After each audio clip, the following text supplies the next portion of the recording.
Claire Butchwold and Karen Ritz. Max can't speak in words, but he does talk to me. When I watch and listen to Max, I know what he wants to tell me. Every morning, Max tells me when it's time to get up.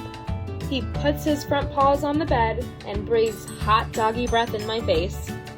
Sometimes he even tries to pull my covers off. Max lets me know when he's hungry. He sits by his empty dish and looks at me. When Max pants, I know he needs a drink. I check to make sure he has fresh water. When I get his leash, Max knows we're going out. His ears are up, his tail is high, and sometimes he barks or runs in circles, as if to say, "Yes, yes, we're going." When we're on a walk, Max will sniff all over. He can smell everything much better than I can. I bet he can smell what's cooking down the street, or what dog walked here before we did. Who can tell what else he can figure out with just his nose? Max watches a caterpillar move along a blade of grass. He sits perfectly still, but energy zooms out of him. I can see that any second he could play or pounce. In the park, I throw a frisbee, and Max catches it before it lands. He prances around with the frisbee in his mouth. I can tell he is proud of himself. Max gets excited along with me. When I flew a new dragon kite, he was as happy as I was. When the wind caught the kite, he started barking for both of us. Sometimes, Max and I are loud together.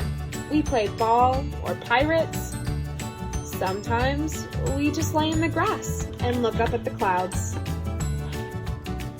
Max knows when I am sad. When the big kids wouldn't let me hang out with them, I sat on the steps with Max. With his brown eyes, he looked into my sadness. I curled my fingers into his fur, and some of the sadness went away. If someone comes close to our door, Max tells us right away.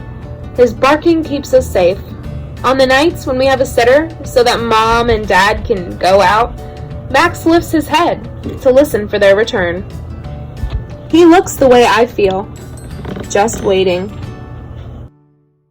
We like to curl up on the couch. Max makes rumbling sounds in his throat when I pet behind his ears.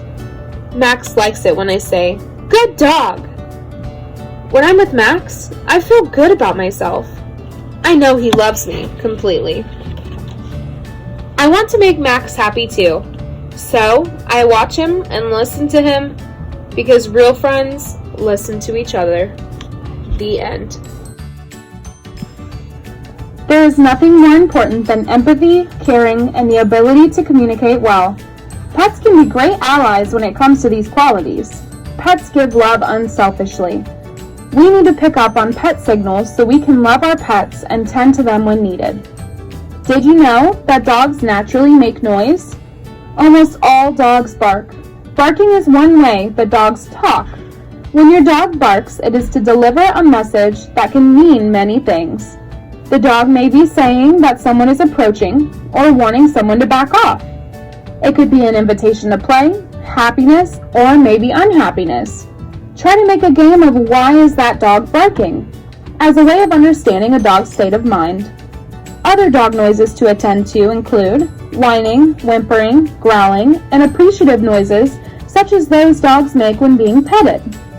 As good listeners, you will be able to tell if your dog is in pain, afraid, aggressive, defensive, or even excited and happy. Smell is a dog's strongest sense. A dog's sense of smell is so keen that they can tell who has been in the area for the last several hours, days, or even weeks. In fact, dogs have more than 220 million smell receptors, while humans only have 5 million. Smell is so important to dogs. They need to be able to stop to sniff on walks to find out what's new, just as you enjoy looking around your neighborhood. Listening to dogs can make our own lives better. When people and dogs pay attention to one another's signals, they can take good care of each other. A dog really can be a person's best friend, the one who, like Max in this story, waits with you, shares your excitement, comforts you, and gives you joy.